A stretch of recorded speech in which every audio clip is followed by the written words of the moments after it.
We've been in a series of this I am statements. And it's been fascinating to watch because I think last week we really said it well of this, talking about Palm Sunday and Jesus being the good shepherd. A lot of people have an opinion of who they think Jesus should be. And we all understand that hasn't changed. But for us, we need to stop looking at what others say who Jesus is and let him speak for himself. And so we've looked at, I am the good shepherd. I am the gate. I am the light of the world. I am the bread. And a lot of these times, Jesus has been using this to compare himself to the spiritual leaders of the day and show how they haven't been doing their job, and to show what he intended it for it to be. But today we have this transition where for the next few I am statements, it's going to be focusing more on himself and the true power of it is. And I love that this is the story. We switch from him teaching and talking a lot to really he only has a couple lines, but it's the story, the power behind this that makes this I am statement so powerful that I'm just going to let the story speak for itself. This story, to go back up a little further, starts with Jesus finding out that his friend Lazarus has passed away. Mary, Martha, and Lazarus were close friends, close enough that when they said the one you love is sick, they didn't have to say who. Jesus has been out and teaching, and so he finds out that Lazarus has gotten sick. And this is where the story right before picks up, and it says, nope, maybe. But when Jesus heard about it, he said, Lazarus' sickness will not end in death. No, it happened for the glory of God, so the Son of God will receive glory from this. And I want you to just hold that thought through the rest of the story, that Jesus, from the very beginning, said this would be to receive glory.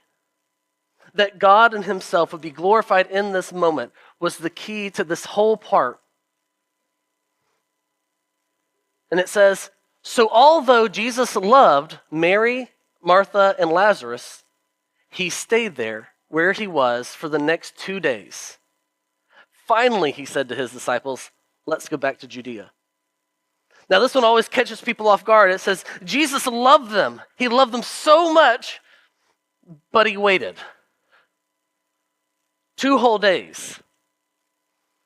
Now it's interesting when you look up at where he was, probably, the truth is that when he first heard the news, he was probably already realized that Lazarus was dead. Because he was probably a day away, so by the time the news gets to him a day, he waits 2, takes a day to get back. Lazarus has already actually been dead 4 days. We'll find out. But he waits because, remember he said, it's about his glory. It's his timing. I don't know about you, but I hate waiting. I'm impatient. That's something that I've worked on the last couple of years, and it's been interesting. I now sometimes purposely pick the longer line. I sometimes will actually force myself into situations where I have to wait just so I can people watch, just so I can see how is God going to show up. Because I've realized when we are willing and patiently waiting on God, he shows up more often than we think. And that's what's happening here. Jesus is doing that. He realizes that God has a purpose in what is going on, even if not everything has been shown yet.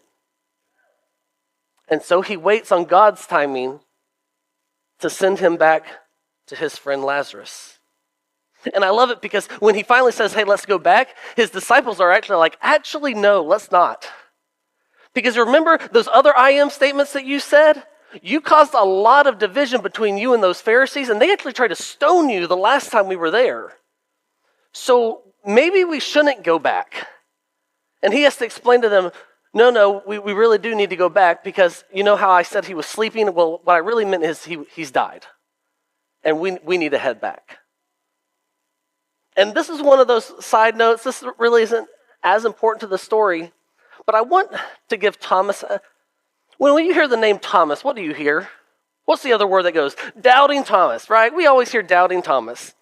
This is one of those side notes. I just have to give Thomas some credit. Thomas is the one, when Jesus explains, no, we need to go. Actually, this is what Jesus says. He says, so he told them plainly, Lazarus is dead, and for your sakes, I am glad I wasn't there, for now you will really believe. Come, let's go see him. And this is what Thomas says. Thomas, nicknamed the twin, said to his fellow disciples, let's go to and die with Jesus. They're worried they're going to die by going into this. At least Thomas is brave enough to say, hey, if we're going to die, let's die with Jesus. If we're going to die with somebody, let's die with the guy we followed. So I want to give him some credit that he had the strength to say, no, let's go with him. I want to be where Jesus is. So they show up on the scene, and you can imagine, Lazarus has been dead 4 days. The funeral has happened. They've actually already placed him in the tomb, and now it's this time of mourning, and more people have shown up, which I think is part of the reason Jesus waited, that God wanted him to wait. He wanted a crowd to be there. He wanted this to be seen. And so we have this moment where the sisters have heard that Jesus is here. And it's time to see Jesus. And so Martha comes running out to him and says, Martha said to Jesus, Lord, if only you had been here, my brother would not have died. But even now, I know that God will give you whatever you ask.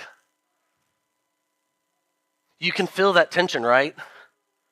If only you had been here, he wouldn't have died.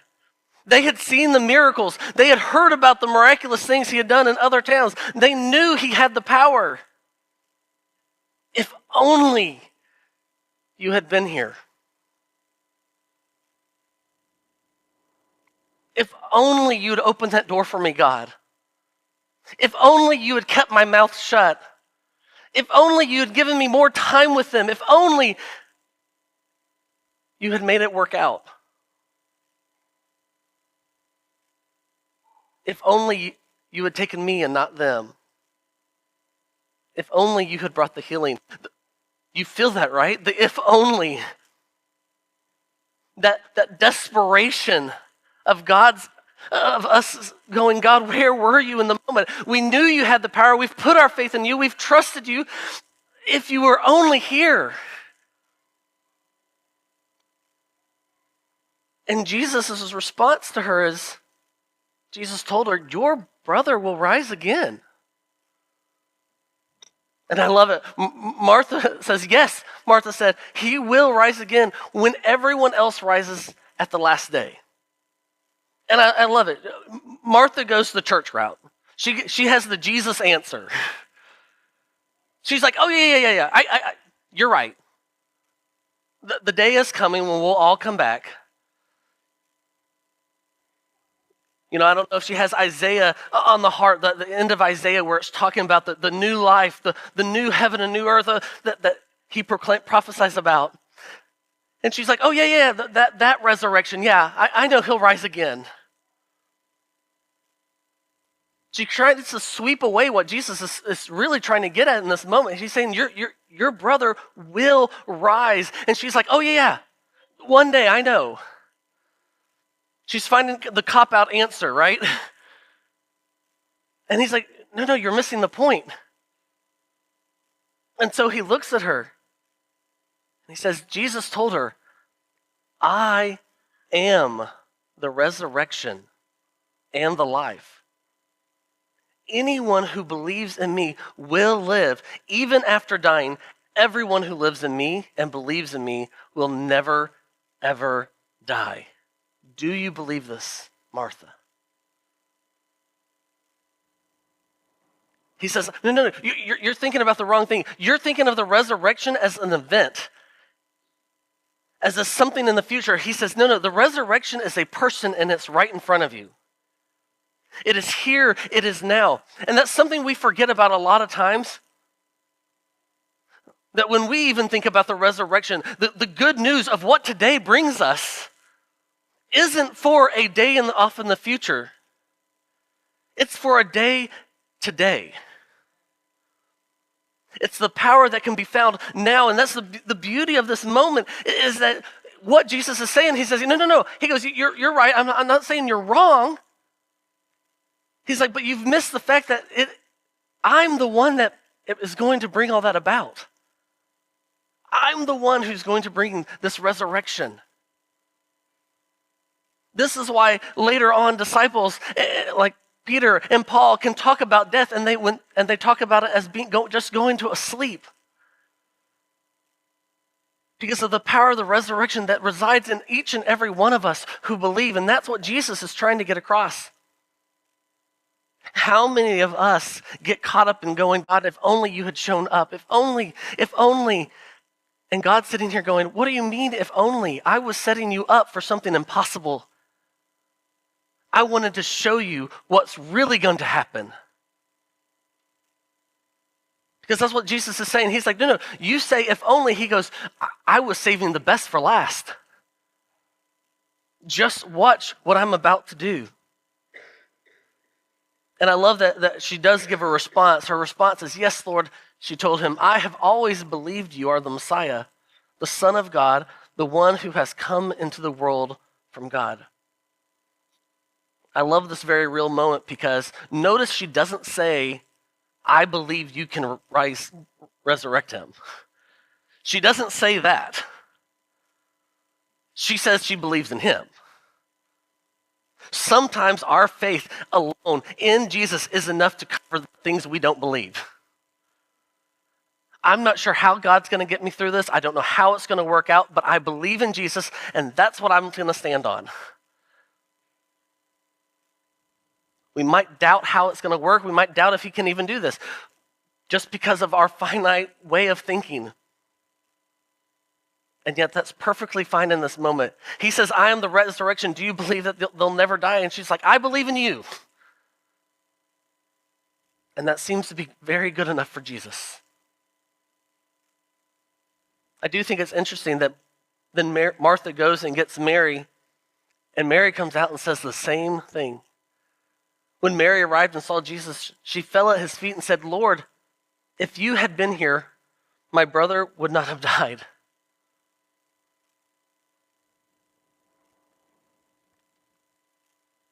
That's just human nature. If only. And yet for Mary, Jesus gives a different response. For Mary, it says, when Jesus saw her weeping, saw the other people wailing with her, a deep anger welled up within him, and he was deeply troubled. Where have you put him? He asked them. They told him, Lord, come and see. Then Jesus wept. For Martha, she needed to talk it out with Jesus. That's who I am. I have to talk things out. We have the dialogue back and forth. For Mary, it seems she just needed to have Jesus in that moment and weep. And I love that we have a Jesus that shows us that he can come to the table and bring different things to different people for what they need. And I also love the fact that he gets angry in this moment. I don't think he's angry at the people. I don't think he's angry for the others that are there. I think he's angry for the fact that this stuff has to happen. He's angry that death has to be a part of our world. He's angry that sickness leads to death. Because remember, that's what the whole thing was about. He's like, this sickness will not end in death. He's angry that this stuff has to happen. And so he's moved not only in his emotions of weeping, but moved into the need of, okay, action has to happen. And so he goes before the tomb and tells them, it's time to roll back the tomb. Roll back the stone that's covering the tomb. And I love again, showing that Martha is still not fully catching on to what Jesus is saying. Martha's response is, Lord, it's going to stink. And I kid you not, go to King James. It says, Lord, it will stinketh. I always thought that was hilarious. But it is. It says, Lord, it's been 4 days. Mediterranean temperatures do not do well for decomposition. It's going to smell bad. And he reminds her why they're there. For the glory to be shown.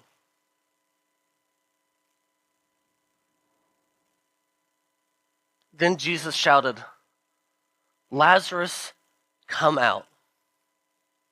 And the dead man came out, his hands and feet bound in grave clothes, his face wrapped in a headcloth.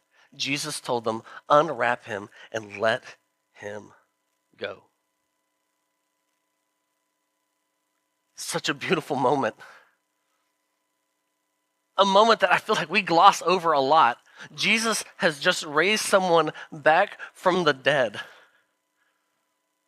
It's because of this one act that the Pharisees and the spiritual leaders of the Jewish times will literally go from, hey, we don't like him, let's try to stone him when he's around, to he has to die.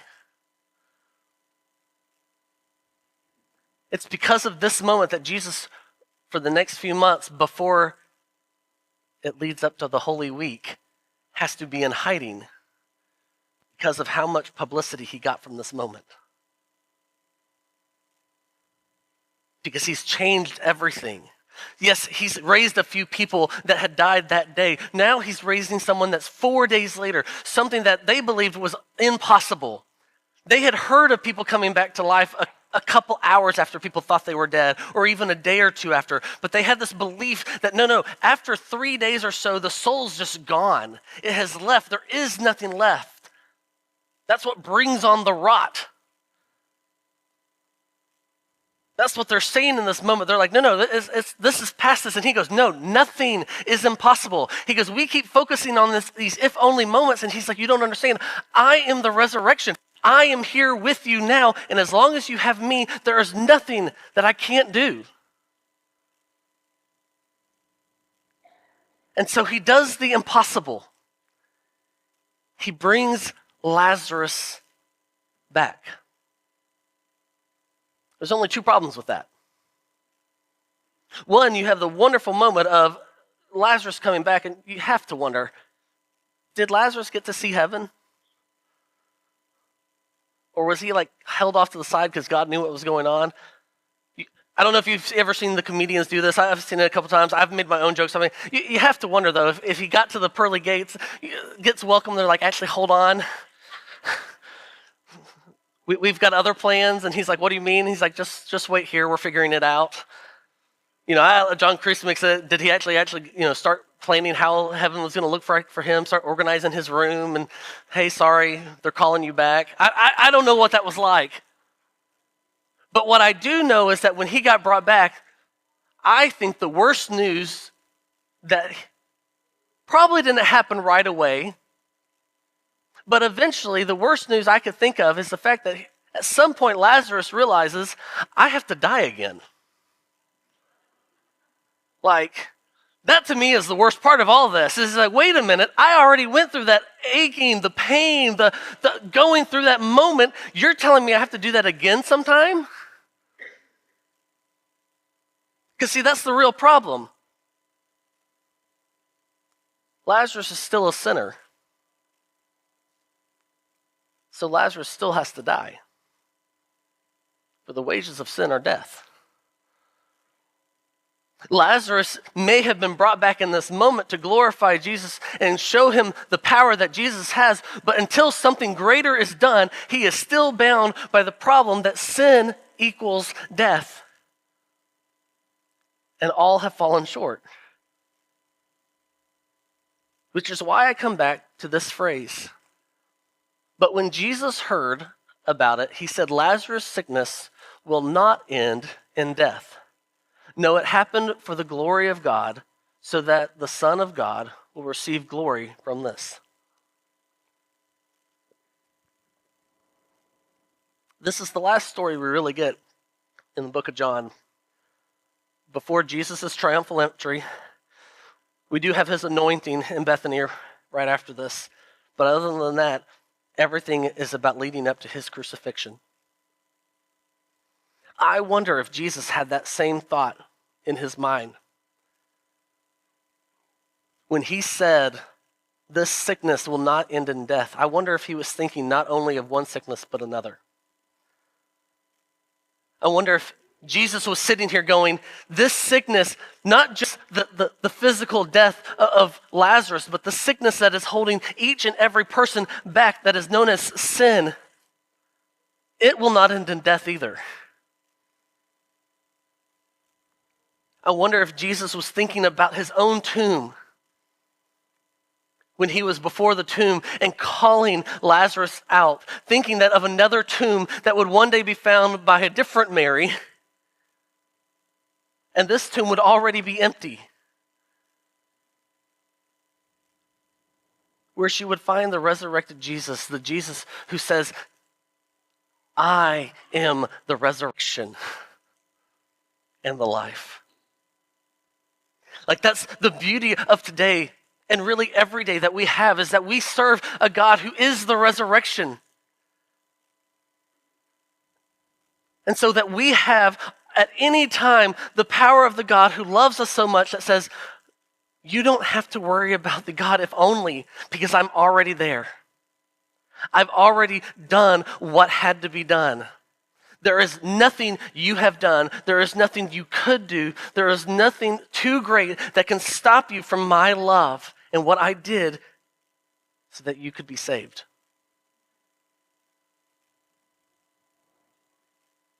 What Jesus did with Lazarus was amazing and incredible. But if it had ended there, we lose. The truth is, if it had made it all the way to the Good Friday and Jesus had died on the cross, it wouldn't mean anything. Then he's just a good teacher, a good prophet that could do some miraculous things, but that's where it ends. Instead, he comes back to life, fulfilling every promise that he's made, proving once and for all who he was and that what he said was true, and that we could have hope in it.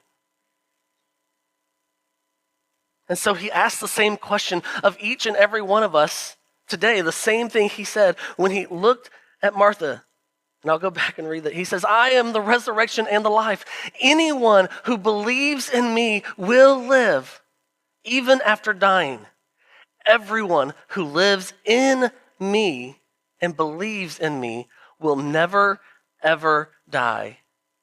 And so I ask you, do you believe this? And if you do, be reminded of this verse right here.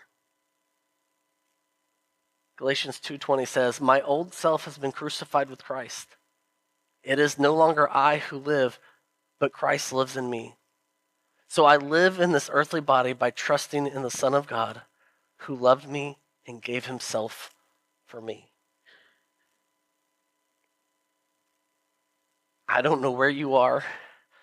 I think that Easter is one of the most fascinating times. We celebrate this Resurrection Sunday, and it's a chance for everyone here, new and old, visitor or longtime member, to be reminded that we serve a God who changes every moment, and no moment has to be forgotten or missed. So whether you need prayers or you need an intervention and you need God to step in and do the impossible, today is the day. And so I invite you to that. And I hope you know how welcome you are to this family that loves everyone around them. I have one more thing. It's kind of a tie-in, and then we'll continue. In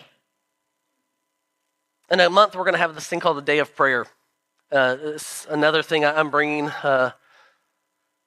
This is simply just a day we're going to have the building open to prayer, intentional prayer, and we'll have more information about that later. But the thing I wanted to get through today is I thought today is such a powerful day because, like I said, I understand that each and every one of us brings a different thing to the empty tomb, to the realization of the power that God brings to us in the fact that he died and saved us from our sins.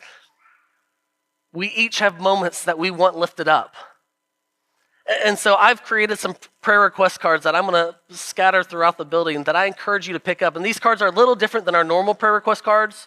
Our normal cards go to the elders and to the staff and get prayed for, and they can be made public depending on what you click or mark. But these are going to be prayed for by our church.